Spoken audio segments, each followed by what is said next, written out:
Dua ironi DPR, penumpang gelap, Corona dan gugatan pada Nurani. Dilansir dari Kompasiana.com. Di tengah wabah Corona, DPR yang kita pilih dalam pemilu lalu telah membuat dua ironi. Kamus Besar Bahasa Indonesia V mendefinisikan ironi sebagai kejadian atau situasi yang bertentangan dengan yang diharapkan atau yang seharusnya terjadi, tetapi sudah menjadi suratan takdir. Masalahnya dua ironi DPR kita bukan karena suratan takdir, namun lebih karena egoisme. Betapa tidak, di tengah wabah yang menghantam rakyat, DPR dua kali menunjukkan dua ironi yang sudah kelewatan. Pertama, tes uji corona massal. Dikutip dari kompas.com, seluruh anggota DPR RI beserta anggota keluarganya direncanakan menjalani tes virus corona di Kalibata dan Ulu Jami. Ini adalah hasil rapat Badan Musyawarah DPR.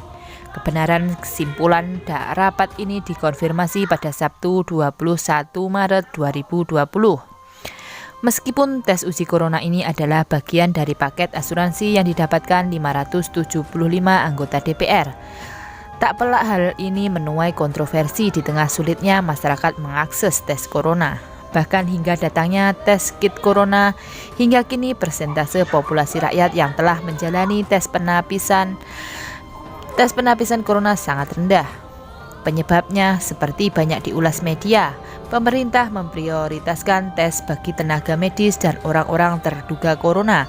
Namun yang tak banyak dibahas media adalah potensi bahwa tes kit corona untuk rakyat justru sebagian dipakai untuk menapis anggota DPR beserta keluarganya. Masalahnya definisi keluarga DPR itu sangat luas, tergantung kehendak anggota DPR sendiri.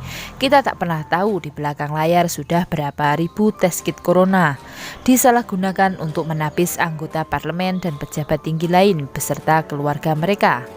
Kedua, pembahasan aneka RUU penting. Entah mengapa, tiba-tiba para anggota DPR kita rajin membahas aneka RUU penting di tengah wabah. Salah satunya adalah draft RUU Omnibus Law Cipta Lapangan Kerja yang banyak disorot karena dinilai menguntungkan pengusaha, bukan pekerja. Salah satu poin RUU ini adalah bahwa perusahaan tak bisa lagi dilaporkan oleh pekerja dengan delik pidana, namun hanya sanksi administratif saja. Selain itu, direncanakan penghapusan cuti panjang bagi pekerja yang telah menjadi karyawan lebih dari 6 tahun. Cuti panjang akan diberikan berdasarkan perjanjian kerja, peraturan perusahaan, atau perjanjian kerja bersama. Selain RUU Ciptaker yang oleh kalangan penentang diplesetkan menjadi RUU Cilaka atau Celaka itu, rupanya DPR juga hendak membahas 6 RUU krusial lainnya. RUU Pendidikan Kedokteran, Masyarakat Adat, Pembinaan, Haluan Ideologi, Pancasila, Mahkamah Konstitusi MK, Aparatur Sipil Negara atau ASN, dan Perlindungan Asisten Rumah Tangga. Menebak maksud DPR, penumpang gelap corona. Kalangan pegiat organisasi buruh dan pengamat politik telah menyuarakan kritik terbuka terhadap langkah ironis DPR kita, terutama dalam pembahasan RUU Ciptaker atau Omnibus Law. Rakyat jelata pun sebenarnya dengan mudah bisa menebak maksud DPR, penumpang gelap corona ini. Kiranya resistensi kelompok penentang atau buruh dan pemerhati buruh serta kelompok sipil lain melemah seiring wabah corona. Kelompok-kelompok masyarakat sipil tentu sulit mengadakan konsolidasi untuk mengajukan koreksi draft RUU dan menggalang massa untuk berdemo.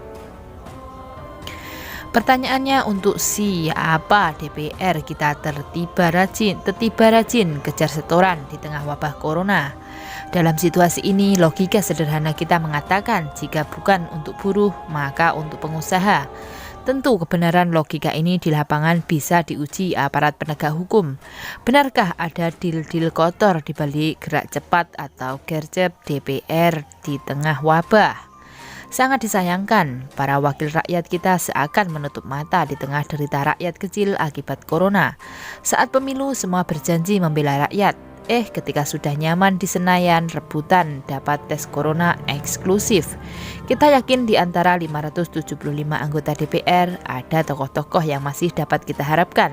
Para petinggi partai politik juga harusnya peka menegur anggota partai yang terpilih jadi dewan agar tak lupa pada kewajiban moral membela rakyat. Dengan tulisan sederhana ini, penulis menggugat nurani DPR kita.